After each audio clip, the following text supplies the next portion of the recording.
Oi, pessoal. Então, eu estou retomando aí depois de um período bastante longo, assim, que eu tive com Covid, né, e atrapalhou um pouco o trabalho. Agora eu estou um pouco melhor, mas ainda demorei para conseguir preparar e gravar essas aulas. Então, antes de iniciar propriamente o tema da aula de hoje, eu queria mostrar ou recuperar um pouco do que foi feito até aqui para vocês entenderem como eu estou vendo e como que esse material se enquadra ou se encaixa no restante da disciplina. A disciplina está dividida em três grandes blocos, né? O primeiro foi sobre a natureza das emoções, e ali a ideia básica, né, foi mostrar que emoções elas são estados ou corporais e também ah, psicológico-corporais, né, para podemos dizer assim, que tem uma natureza complexa, então, que inclui pensamentos, inclui crenças, inclui uma certa intencionalidade, né? As emoções, elas leem o mundo, né, para nós em termos valorativos. Isso quer dizer que aquelas teorias tradicionais de natureza que aproximam as emoções de sensação, de respostas automáticas embrutecidas, né, como se elas fossem um papel em branco, assim, sem nenhum tipo de significado, né, fossem meras respostas corporais. Então essas teorias elas ficam já afastadas, né, como uma boa abordagem da natureza das emoções. E o que a gente passou então a ver é que se as emoções forem concebidas dessa forma mais complexa, elas têm uma interação muito grande com a moralidade, com o domínio social e político, justamente porque elas informam, particularmente em condições de injustiça e opressão, né, que tem situações que são ofensivas, tem situações que são envolvem, né, a ideia de dano, o erro moral e, portanto, cabe, né, assumir algum tipo de atitude. Geralmente essas atitudes elas são pensadas na direção de transformação, de evitar que aquelas condições se repitam, se perpetuem. Então elas acabam, né, a injustiça acaba despertando uma série de emoções com significado moral e com significado político, né?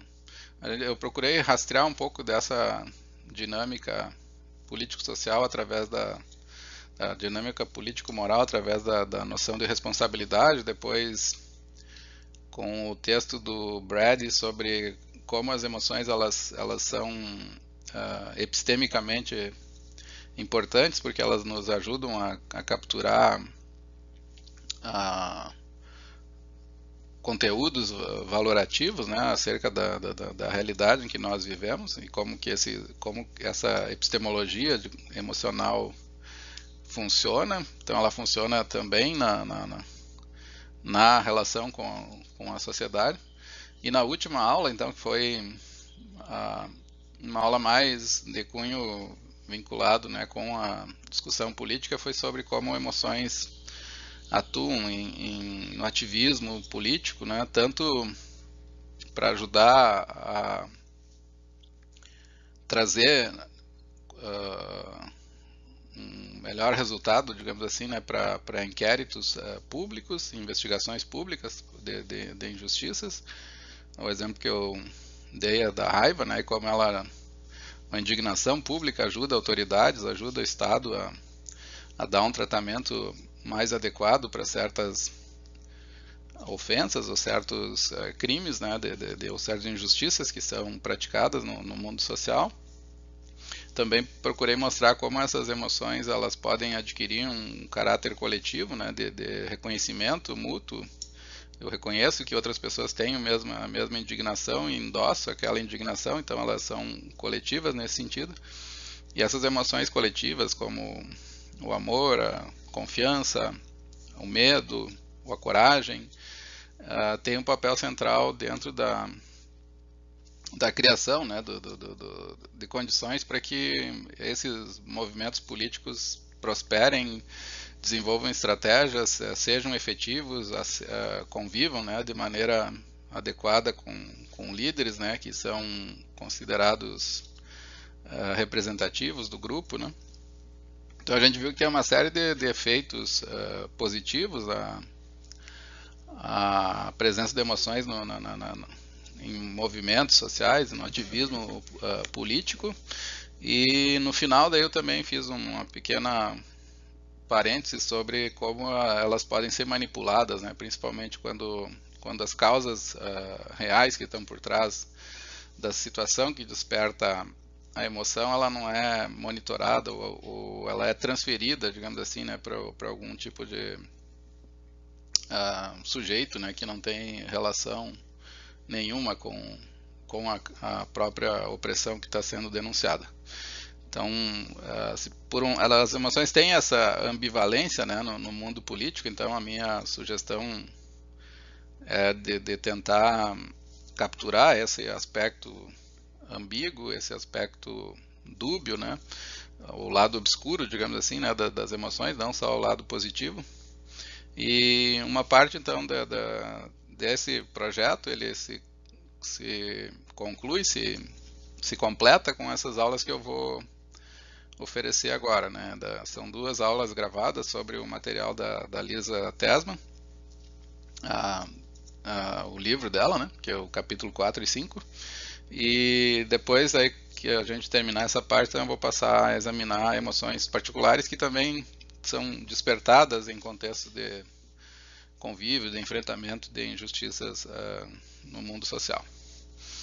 Ok? Então eu vou seguir agora com a aula de hoje, né, que eu chamei de injustiça estrutural, virtudes onerosas e emoções. Então eu dividi a aula em 4 passos principais. Tem uma primeira parte que é de contextualização, depois a segunda parte eu vou falar de como as virtudes foram tratadas assim muito genericamente na tradição aristotélica, e depois mostrar como a Lisa Tesman propõe a noção de virtude onerosa como uma espécie de indicação de que tem um certo tipo de emoção que não se ajusta exatamente ou provoca uma certa tensão dentro da tradição de abordagem aristotélica. E no final eu vou dar um exemplo então de um tipo, né, dessas virtudes que ela chama de virtudes onerosas. Então, para começar, eu vou restringir aqui a análise, a caracterização a minorias, né? Mas vocês podem pensar a opressão não só como tendo uma base material também, né? E não relativa à identidade social. Podem pensar, por exemplo, em opressão ligada à pobreza, à fome, à exploração. Tem acontecido muito, né, atualmente. Mas se vocês lançarem assim um olhar para grupos, né, minoritários, então eles são sujeitos à violência ou abuso, eles não são reconhecidos ou respeitados como pessoas plenas, são forçados a viver em condições desumanas. A sua tradição e traços de formação educacional não são prestigiados, né, e são expostos a injustiças de vários tipos, principalmente em relação à identidade de raça, sexo ou religião.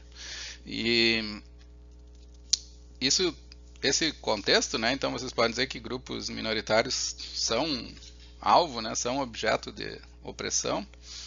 E como a gente analisou, a opressão ela tende a gerar respostas emocionais e tende a gerar também atitudes de engajamento, de enfrentamento da injustiça.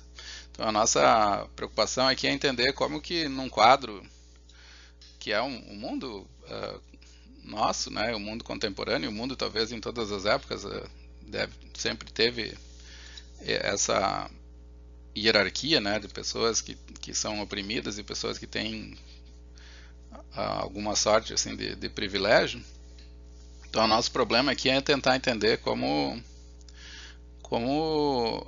as emoções participam das tentativas de transformação social, de tentativas de lidar, né, com a injustiça e com a opressão, no sentido de criar um mundo que seja mais feliz, né, ou que tenha menos sofrimento.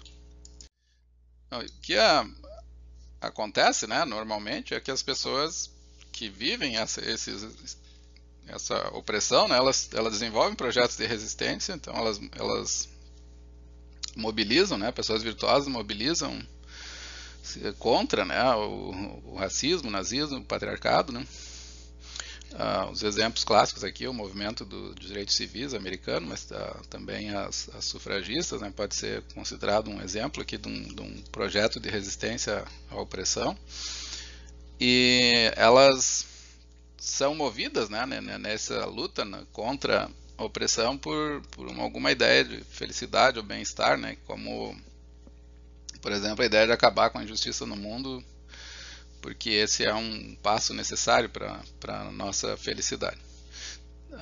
Então aqui vocês percebem que a injustiça, né, coloca, evoca, né, nas pessoas que são virtuosas a ideia de que elas devem reagir de algum modo, né, devem expressar ou procurar algum mecanismo de destruição, né, dessa opressão, porque ela é um passo necessário, né, para que a vida seja minimamente habitável, né, e feliz. Então é uma consequência, né, da existência em realidades ou mundos com opressão sistemática, que as pessoas que sofrem opressão desenvolvam o que eu chamei aqui de um eu politicamente resistente, né, ou dissidente. Então ela vai originar essa figura do político ou do ativista que luta contra o sistema e, portanto, ele precisa desenvolver certas características, aqui um conjunto de virtudes, né, o traço de caráter, para que ele possa lutar para uma vida livre de abuso, opressão, né? E na medida em que a gente se aplica nesse desenvolvimento, né, ele também vai despertar as virtudes necessárias para lutar contra a opressão. Elas também vão ser virtudes acompanhadas de determinadas emoções, porque as virtudes são elas carregam, né, digamos assim, as emoções são manifestações de virtudes, né, dependendo do tipo de traço de caráter que eu tenho, eu vou experimentar mais ou menos certas emoções. Uma forma de vocês verem isso, essa é a Bell Hooks, né, ela faz uma defesa bastante contundente da raiva, né.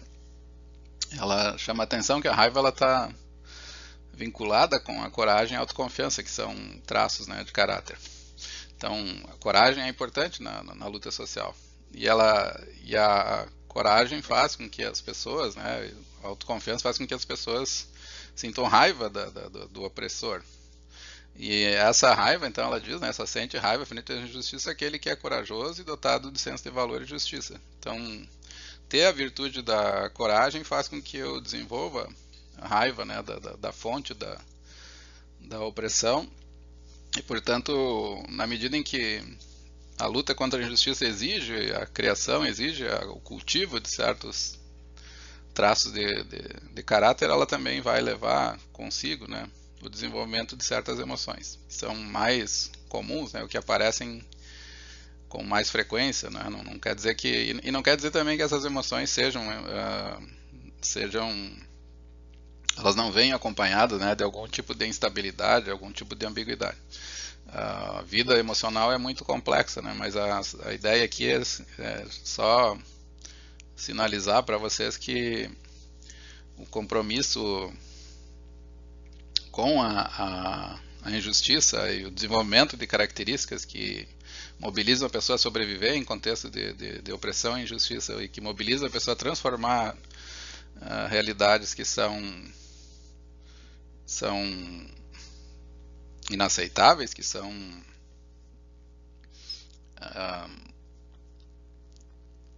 opressoras, né? Ela tende também a desenvolver certas emoções. Bom, a gente precisa então agora fazer um pequeno preâmbulo para compreender como que essas virtudes elas são tratadas na tradição, né, e como que elas aparecem em contextos opressivos, como esse que eu descrevi ali no início da aula. Então, no caso do Aristóteles, as virtudes elas, isso é bastante conhecido, né, elas são caracterizadas pela mediania ou pelo meio termo, e elas normalmente, né, segundo a Lisa Tesman, elas são parte, ter um caráter virtuoso significa que ela carrega, né, um certo bem-estar para o seu portador. Por que o Aristóteles assume, né, essa tese? Bom, porque a ideia de eudaimonia significa vida boa, né, então aqui o que ele está querendo dizer é que não tem como alguém viver bem, né, ou ter uma vida que seja valiosa e admirável, né, sem ao mesmo tempo desenvolver certas emoções adequadas e desenvolver certas virtudes. Então, um pressuposto da abordagem aristotélica é que no fundo eu vou, através da razão, das emoções e das virtudes, a nossa vida é como se ela fosse uma árvore, né, que vai sendo cultivada, vai crescendo, e ela atinge um certo estágio de desabrochar, né, é isso que no texto eles traduzem a eudaimonia por isso, né, que na verdade significa um certo florescimento, né, se tem um estado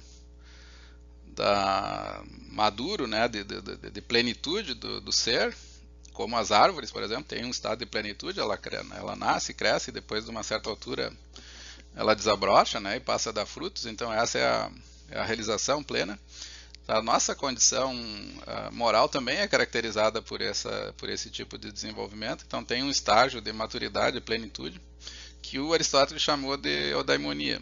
E nesse estado, então, essencialmente, os traços de caráter eles são caracterizados pela mediania, as virtudes são medianas, né? Eu coloquei um exemplo aqui para vocês, elas estão no meio. Então, no caso da raiva, por exemplo, vocês vão ter a personalidade que é irascível, alguém que é impaciente, incapaz de... desculpa, aqui na falta, né? É a falta de irascibilidade, né? Uma pessoa que não... Quando ela é agredida, ela não responde, ela fica indiferente, como se fosse imóvel, né? E o Aristóteles diz que isso é um sinal de estupidez, né? A pessoa, se ela tem algum amor próprio, ela não deve aceitar ofensas e ela deve reagir, né, quando ela é tratada de modo injusto. Então a falta de raiva é um vício, né? Mas a raiva excessiva, a irascibilidade também é um vício, porque ela vai fazer com que a pessoa reaja, digamos assim, com raiva mesmo em situações em que não é adequado, né? Não há motivo para sentir raiva, né? Então a pessoa que tu faz uma pergunta para ela e ela devolve assim com mau humor e meio te xingando, né? É um exemplo de irascibilidade. E o meio termo aqui seria a paciência, né? Ou um estado de humor adequado, né? Que não é nem irascível, nem pouco, não é nem irritadiço, nem falta de irritação, é um humor paciente, né? Que é uma qualidade louvável. Então essa qualidade aqui, esse é um exemplo, né? É o tipo de qualidade que leva a pessoa a alcançar eudaimonia, porque ela é digamos assim, um equilíbrio, né, do próprio ser, que não prejudica, né, que não distorce a vida do agente, né, e faz com que ele persista e prossiga, né, plenamente na sua existência.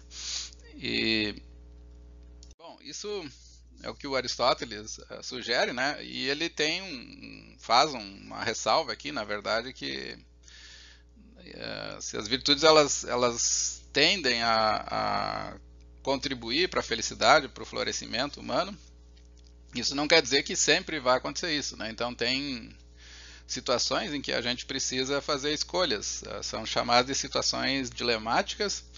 Essas situações elas são irregulares dentro do modelo aristotélico, então elas não acontecem sempre, né? Nós nem sempre enfrentamos dilemas, né? A teoria da virtude do Aristóteles ela é pensada para contextos usuais, assim, da moralidade do senso comum, mas vocês podem imaginar situações em que eu sou obrigado, né, forçado a realizar escolhas que, dadas as restrições das situações, elas são escolhas terríveis, né? Como, por exemplo, ter que assassinar alguém porque um ditador prendeu os meus filhos, né? E ele só vai libertar quando eu cometer um crime, né? Para ele. Ou, sei lá, me envolver em algum caso de corrupção, né? Então, nessa situação, eu sou obrigado a fazer uma ação, a realizar um tipo de ato, né, que é um ato, é um erro, né, do ponto de vista moral, vicioso, e ele coloca então em risco, né, a minha própria felicidade, na medida em que eu sou forçado, né, a desenvolver ações que não combinam com a virtude, né, mas mesmo assim o Aristóteles entende, né, que existe uma diferença entre a forma como a pessoa virtuosa age nesses casos e a pessoa viciosa, né? Então o agente deixa de agir bem aqui, né? Ele faz algo errado. Cadê? Mas ele não é por isso, né? Ele não se iguala a uma pessoa viciosa, né? Porque as emoções que ele experimenta, por exemplo, ele não age como desonesto, insensível, injusto, né? Porque essas ações dele vão ser acompanhadas de arrependimento e dor. Então, nesse tipo de situação, o que a gente faz? A gente não culpa o sujeito virtuoso, né? A gente perdoa ele, mas reconhece, né, que o que ele fez foi errado. E isso mostra, então, que ser virtuoso nem sempre consiste, né, em levar uma vida tranquila ou uma vida que não tenha situações dolorosas, como essa situação dilemática em que eu sou forçado a escolher entre duas ações, sendo que nenhuma delas é adequada, né? Se eu pudesse, né, se eu tivesse opção, eu escolheria. Eu não escolheria, por exemplo, ter que optar entre salvar os meus filhos e matar uma pessoa, né? Mas aí, como eu não tenho alternativa, eu vou matar a pessoa porque eu amo os meus filhos, né, e quero salvá-los. Então, digamos assim, tem situações dolorosas dentro da vida do homem nobre, do homem virtuoso, na ética aristotélica, mas as situações dolorosas, elas são ligeiramente limitadas, localizadas, né? Elas não são contínuas, né? A gente não precisa se envolver nesse tipo de deliberação continuamente. Qual é o significado dessa má sorte, né? Ou dessas situações dilemáticas? Então, elas mostram que isso está bem claro no texto da Tesman. Elas mostram que a virtude ela é muito sensível, né? Nós somos muito vulneráveis. Não é fácil levar uma vida feliz, uma vida boa, né? Então, o agente virtuoso, né, ele facilmente pode se envolver em situações, né, que são incompatíveis com a virtude. Ele pode ter percalços, digamos assim, dentro do exercício, né, dos seus traços de caráter, mas eles não impedem, então elas impedem, na verdade, a vida boa, né? Essas situações, elas prejudicam a atividade justa, porque eu posso, depois que eu matei uma pessoa, por exemplo, eu posso ficar sempre atormentado, né? E me culpando, e essa culpa vai prejudicar a minha felicidade, né? De um ponto de vista mais amplo. Ou elas podem também me fazer ser alguém amargurado, né? Destruir, digamos assim, o meu próprio caráter, né? Eu nunca mais vou ser a pessoa plena que normalmente eu seria. Porque eu fui forçado, né, numa determinada circunstância, a fazer algo baixo, né, que não era nobre, vil, né, digamos assim, e essa vilania, ela corrompe, né, o meu próprio caráter. Então eu posso ter uma vida aqui, né? No Aristóteles admite, né, que a nossa vida boa, ela pode ser arruinada, né, pela tristeza ou assombrada porque eu fiz algo ruim numa determinada circunstância.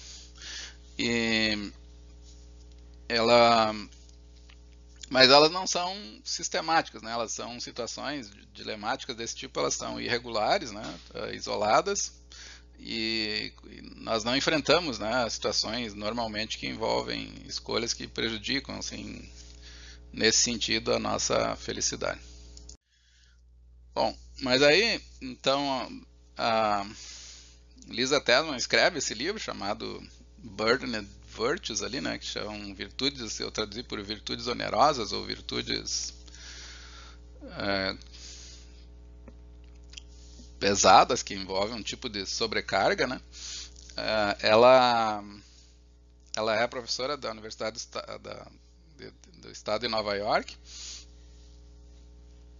e essa abordagem dela, então, eu estou valendo e estou usando aqui na disciplina, justamente porque ela ajuda a gente a pensar na situação ou no custo emocional das pessoas que lidam, né, e que lutam contra a injustiça.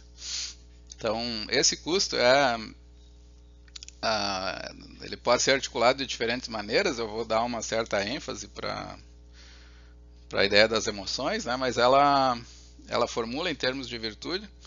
Então, nessa aula de hoje eu vou seguir mais de perto assim, o projeto dela. Depois, na aula que vem, eu vou tentar articular a partir da análise das virtudes, das emoções, desculpa, que ela também faz.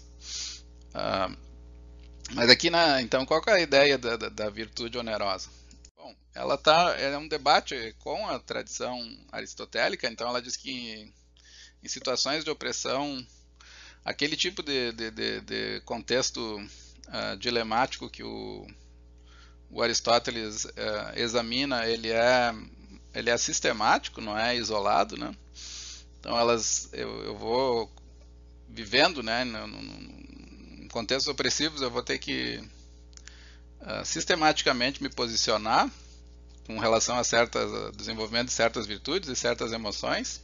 Eu vou precisar, por exemplo, desenvolver certos traços de caráter, de coragem, ou traços de caráter de sensibilidade diante do sofrimento, ou traços de caráter que são mais irracíveis, digamos assim, né, que tem uma raiva mais extremada, porque essa raiva ela é importante para certos fins que eu procuro.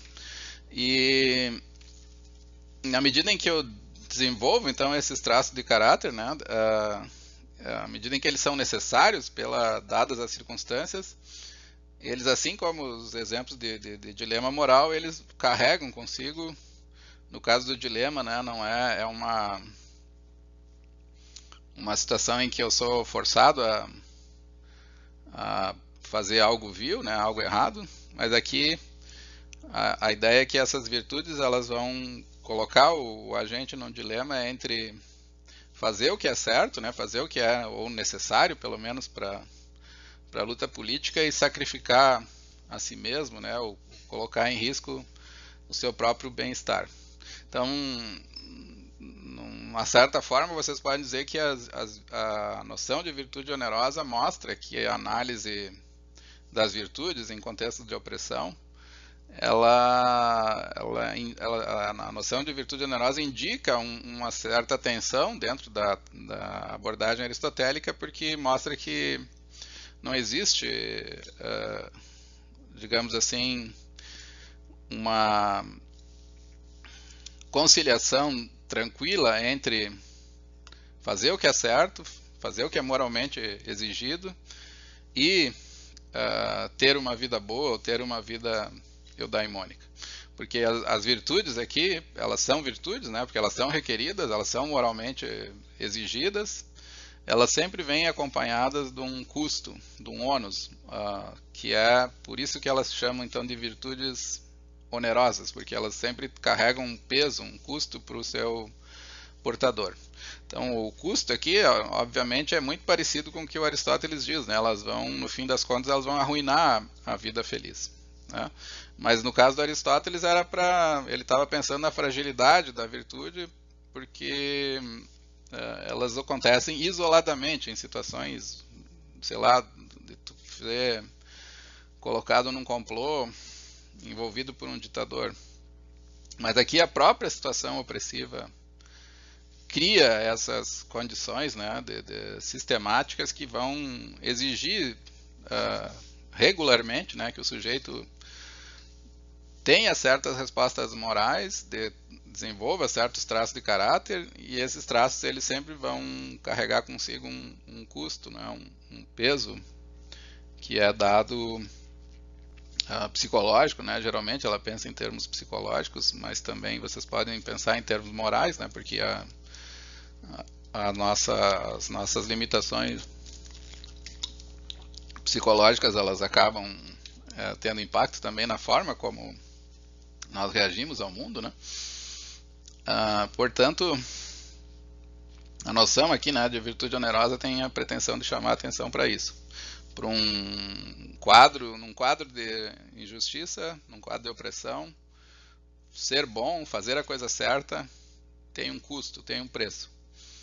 A virtude, né, ela é onerosa, e se ela tem um preço, então significa que a vida boa ela está danificada, né, ou está prejudicada pela situação de opressão. Então, o Aristóteles admite, por exemplo, que uma pessoa que nasce numa condição desigual, de pobreza muito grande, ela vai ter menos felicidade, né, digamos assim, mas isso é por uma condição externa, né, da própria condição em que ela nasceu. E aqui o que a Tesman está chamando a atenção é que é por uma questão interna, pela própria escolha, na medida em que ela tem que desenvolver a virtude conscientemente, né, ela vai acabar ou não desenvolvendo as próprias virtudes, porque ela é oprimida, né, a tal ponto que não consegue desempenhar as habilidades básicas para reconhecer essa situação e lutar contra ela, ou ela não é desenvolvida porque, ou ela desenvolve, né, só que essas virtudes que ela vai desenvolver vão cobrar um preço.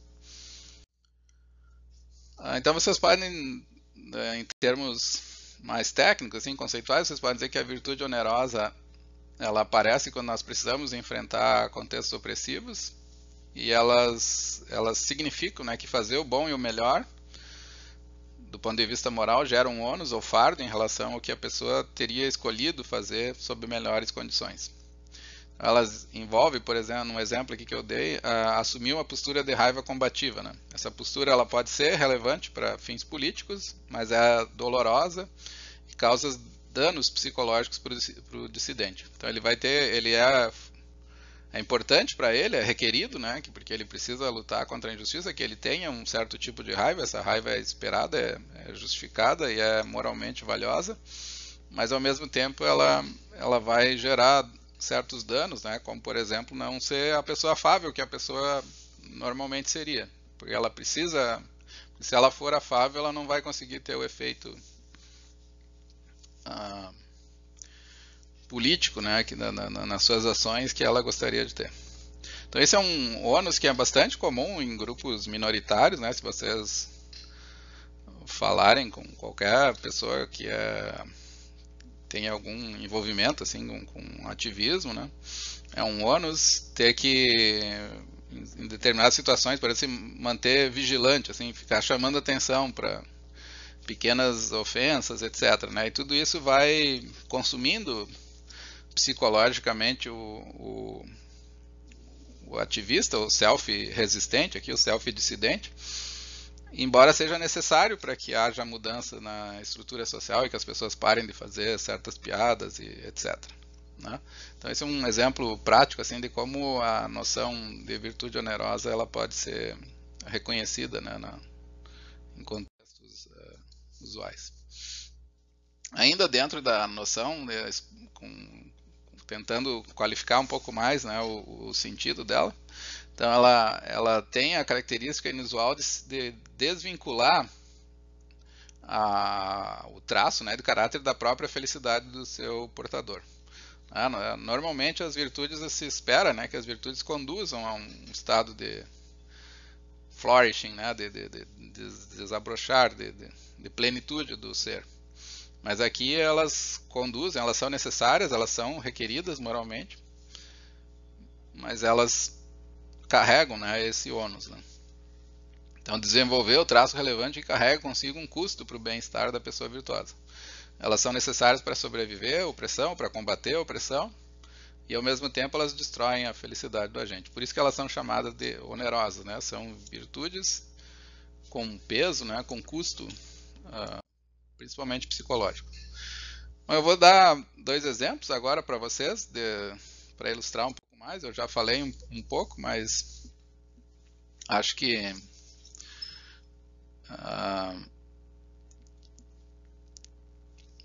é bom sempre, né, oferecer exemplos. Então, esse aqui é uma passagem da Marilyn Frye, nesse livro The Politics of Reality.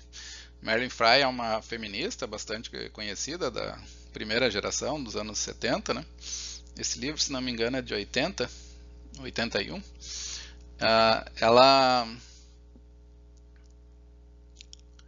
Ela está pensando aqui na raiva feminista, né? E ela dá o seguinte exemplo, né? Ela diz que uma das características mais ubíquas do mundo tal como vivido por pessoas oprimidas é essa característica do beco sem saída. São situações em que as opções são poucas e todas elas carregam algum tipo de punição, censura ou privação. Por exemplo, frequentemente é exigido que pessoas oprimidas sorriam e sejam alegres. Se obedecemos, ela diz, né, se a pessoa adota esse traço, né, de caráter afável, nós finalizamos a nossa docilidade e nossa aquiescência com a nossa situação. Nós aquecemos em ser invisíveis e em não ocupar nenhum espaço. Nós participamos, né, do nosso próprio apagamento. Então aqui ela está sugerindo, né, que um certo traço de caráter dócil, digamos assim, né, o afável, ele prejudica, né, a emancipação feminina, porque contribui para o próprio apagamento. Por outro lado, ela diz, então, se a pessoa, por outro lado, decide, né, ou deseja, ou desenvolve um traço de caráter combativo, né, mais dissidente, resistente, né, como a Lisa Tesman chama, qualquer coisa, então, que não seja um semblante solícito nos expõe a ser percebidos como mesquinhos, amargos, raivosos ou perigosos. Isso significa, então, na melhor das hipóteses, que podemos ser considerados difíceis ou desagradáveis de trabalhar, o que pode gerar críticas, né, do trabalho, um alto custo para a sobrevivência. E na pior das hipóteses, que é muito pior, né, do que perder o emprego, é ser visto como mau, amargo, raivoso, perigoso e ser, por isso, né, vítima de assalto, estupro, espancamento e assassinato.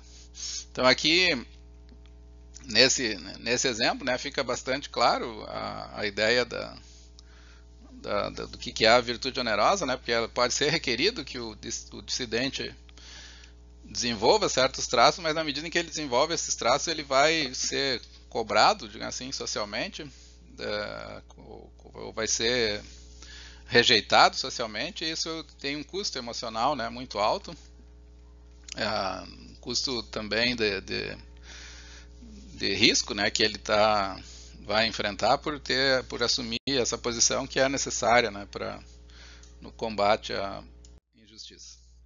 Um outro exemplo que eu mencionei na aula passada, vocês podem pensar na ideia de coragem política. A coragem é dolorosa, né? Ela pode levar a pessoa a fazer sacrifícios, a acostumar a ameaça de grandes perdas, né?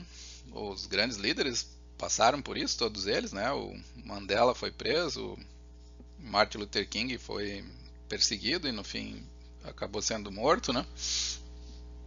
As pessoas, a Marielle Franco, né? Você pode pensar, uma série de pessoas que lutaram assim, contra injustiças, elas que foram corajosas, portanto, né? Elas se expõem a ameaça, a grandes perdas e também, em alguns casos, a não confiar nas pessoas, né? Ou ter uma relutância, uma incapacidade de manter vínculos. E isso, essa aqui é uma foto, né, de um dos ônibus das Freedom Rides, né, que foi aquele movimento dos direitos civis americanos de garantir o direito constitucional de brancos e negros poderem viajar e descer em rodoviárias, né, com os mesmos direitos que brancos.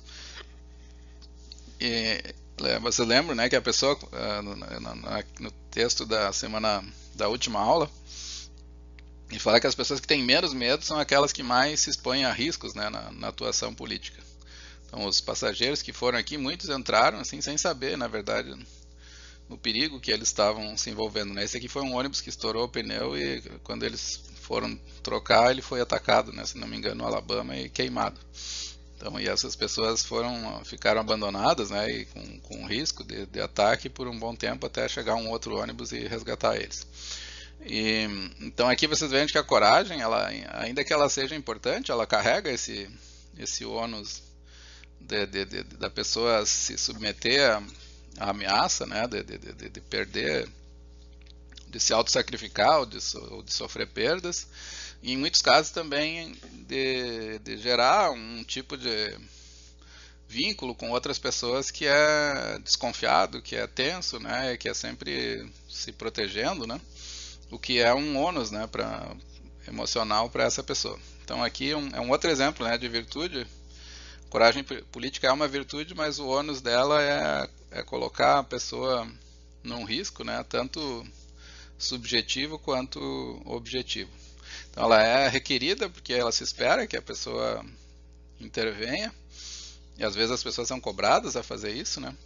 Mas o que acompanha essa situação virtuosa, então a pessoa virtuosa aqui ela é punida, né? Porque ela passa a sofrer pela própria virtude.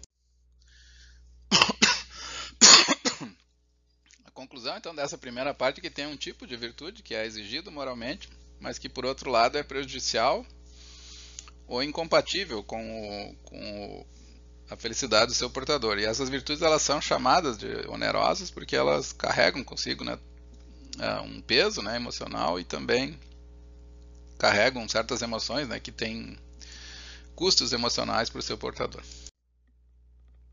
Agora eu vou passar para a terceira parte, aqui a última parte da aula de hoje, que trata das virtudes onerosas. Então eu vou falar de um tipo delas que eu chamei aqui de virtudes de ação onerosa, né, que são virtudes em que eu tenho que fazer algo, né, só que aquilo que é esperado que eu faça tem um ônus, né. É um pouquinho diferente das virtudes que eu vou falar na próxima aula, que são virtudes que eu tenho que desenvolver porque elas são parte da necessária para a transformação social.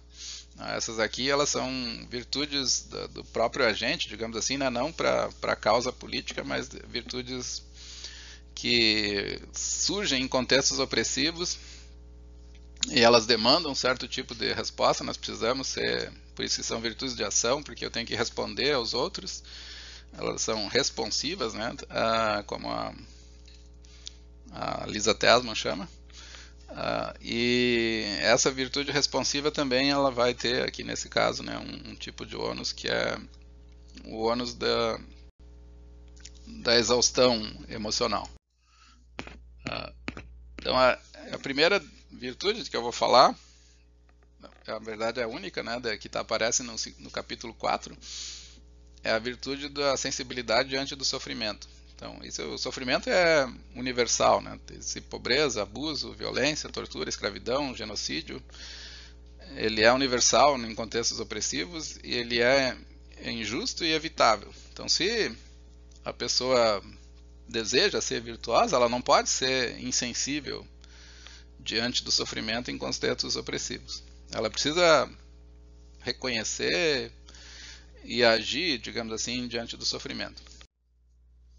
Então tem a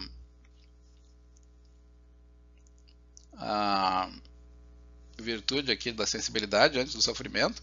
Essa virtude ela exige que eu dê atenção a grandes sofrimentos.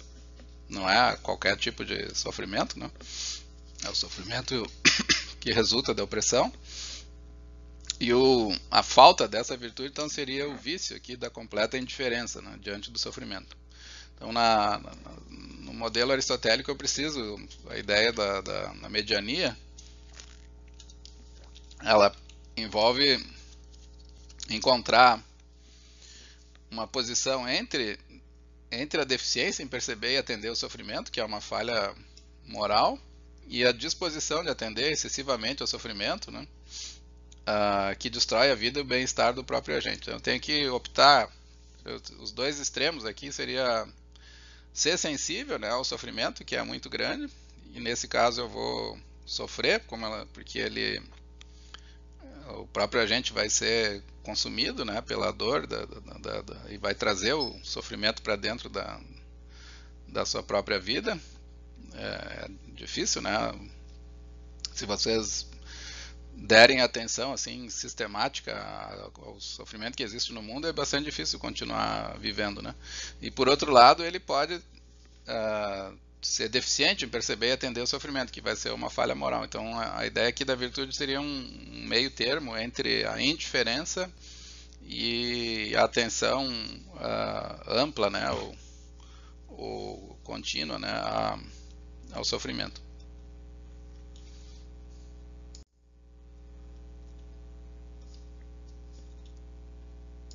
Ao grande sofrimento.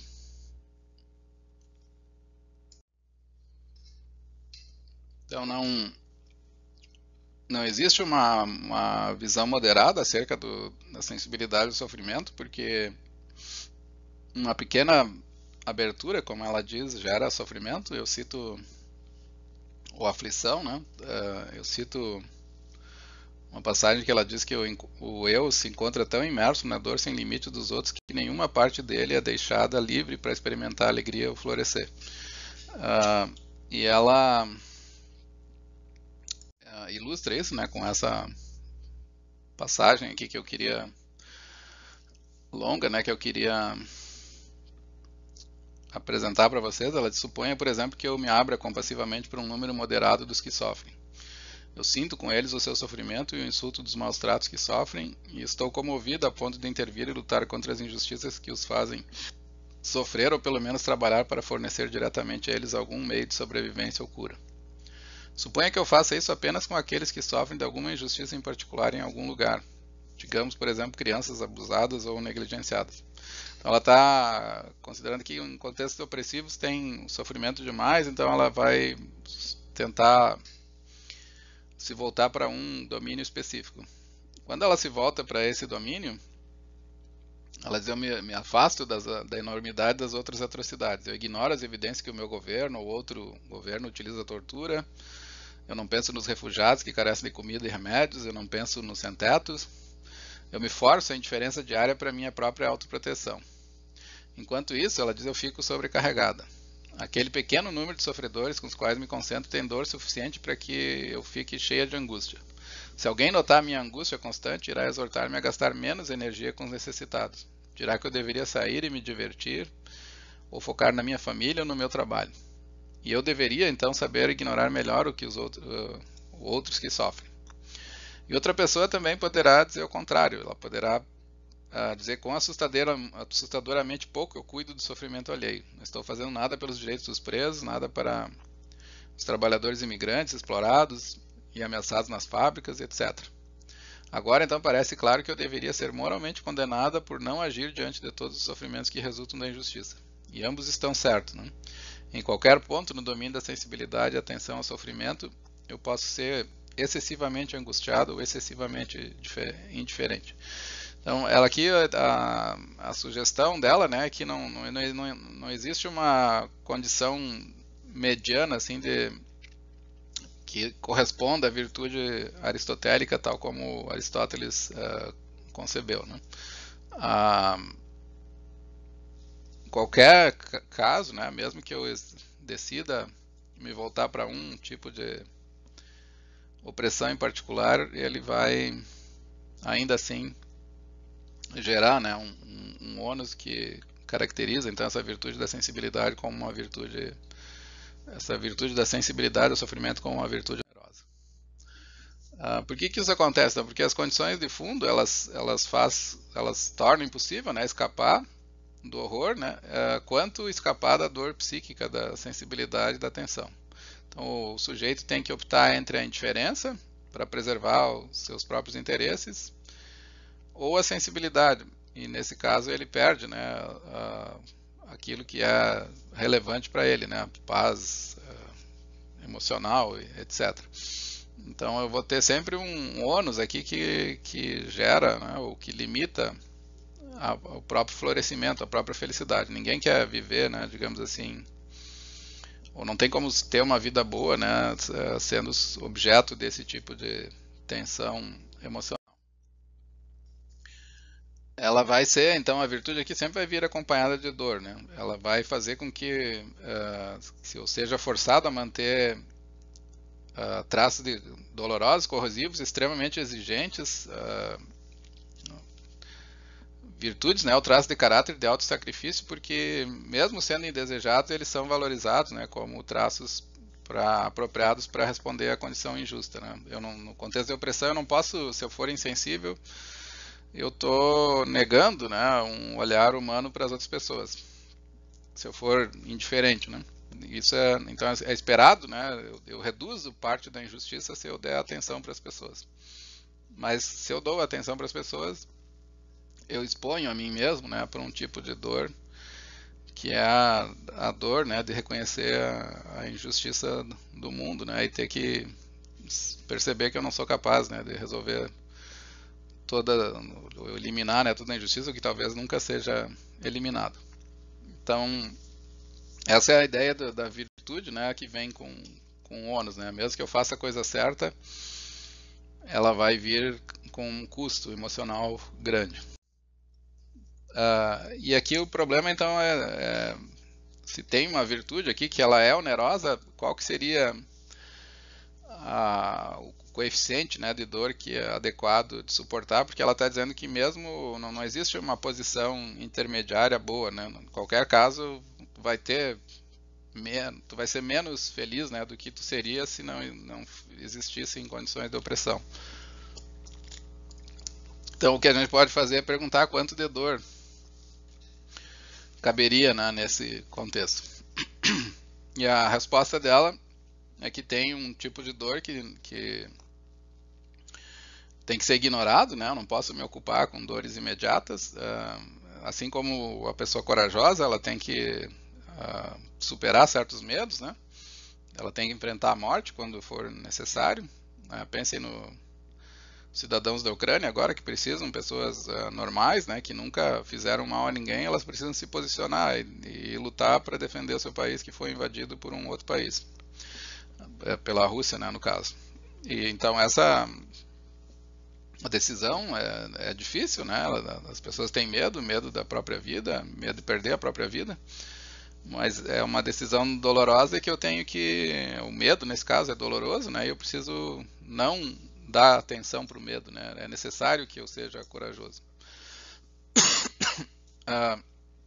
Só que se for muito doloroso, então dificilmente se poderia conectar a virtude com a ideia de vida boa, felicidade, né? E ela não quer fazer esse movimento, né? Então ela quer sugerir que tem um certo ônus.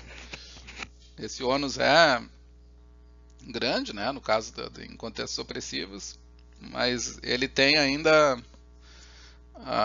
condições, né, de complexificar a abordagem aristotélica, mas ela não quer desconectar completamente a virtude da ideia de boa vida, de uma vida que seja valiosa, né, e respeitável. Então, qual é a conclusão, né? A conclusão é que a excelência simples, tal como Aristóteles sugeriu, que existiria uma mediania, ela não é defensável, né? Nos contextos de opressão. Não existe uma excelência simples em que é um meio termo entre os excessos, porque mesmo se ela tentar não dar atenção para todo o sofrimento, ainda ela vai ter um grau de aflição, né? E mesmo as melhores condições, então, de atuação dela não vão permitir um florescimento tal como na teoria clássica, né?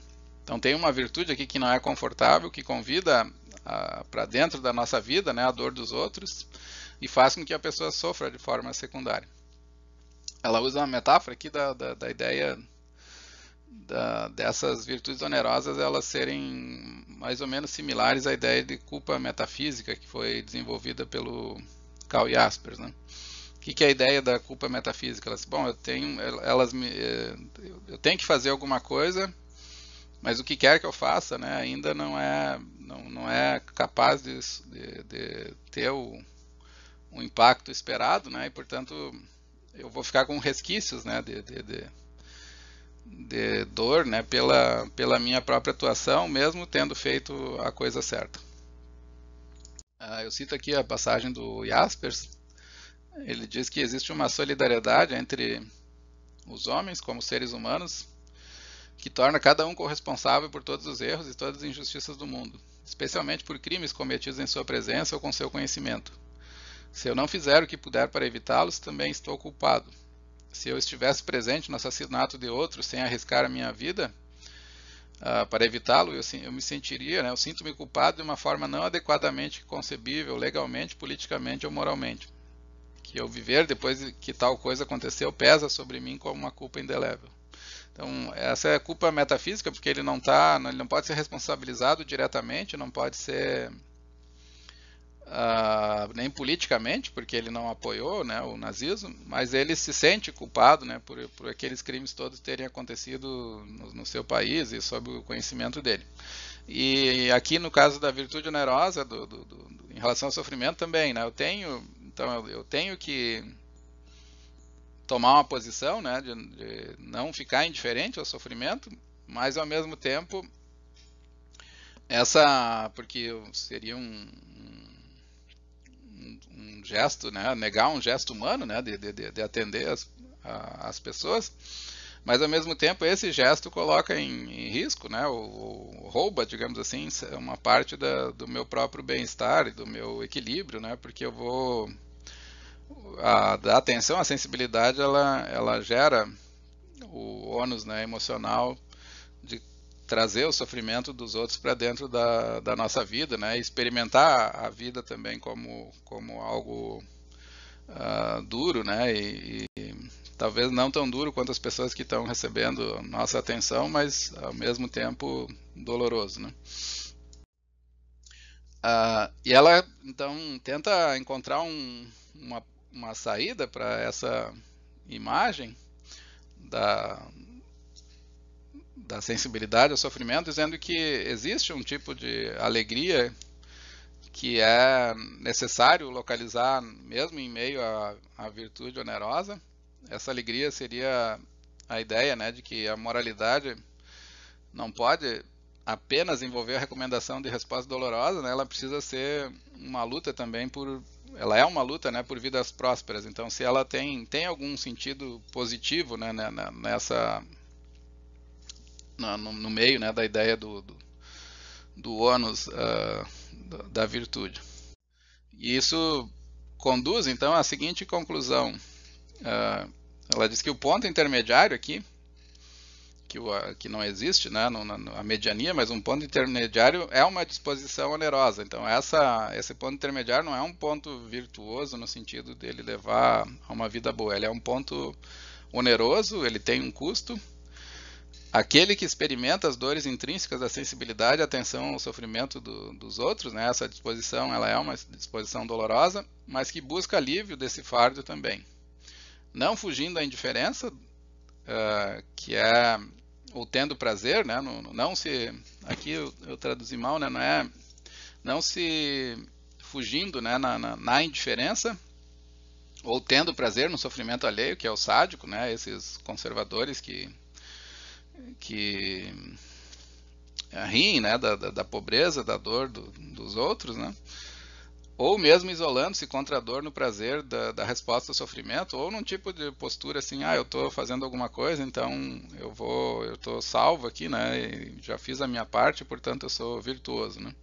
Ela diz isso também, nenhuma dessas atitudes é condizente, né, com a virtude da sensibilidade ao sofrimento, né. Eu não posso ficar indiferente, eu não posso rir do sofrimento alheio, eu não posso me regozijar com a minha própria virtude, né?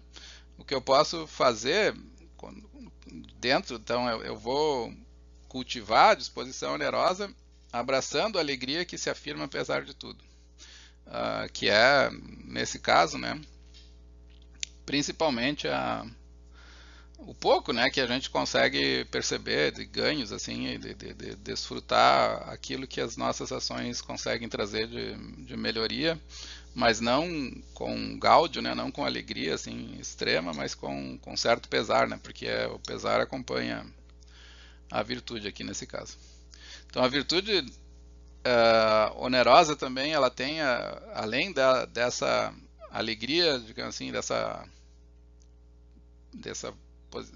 expressão positiva qualificada que ela oferece, ela diz que ela também não pode ser politicamente recomendada, porque o sofrimento dos outros geralmente ele leva ao fechamento, né, a posturas de tentar dizer assim, bom, eu não estou nessa situação, então por que eu vou me comprometer, Então, estimular a sensibilidade não resolve o problema estimular posturas de compaixão com sofrimento não resolve o problema político, porque geralmente a experiência do sofrimento leva a posturas políticas de repúdio, né, de dizer que as pessoas não trabalham, etc.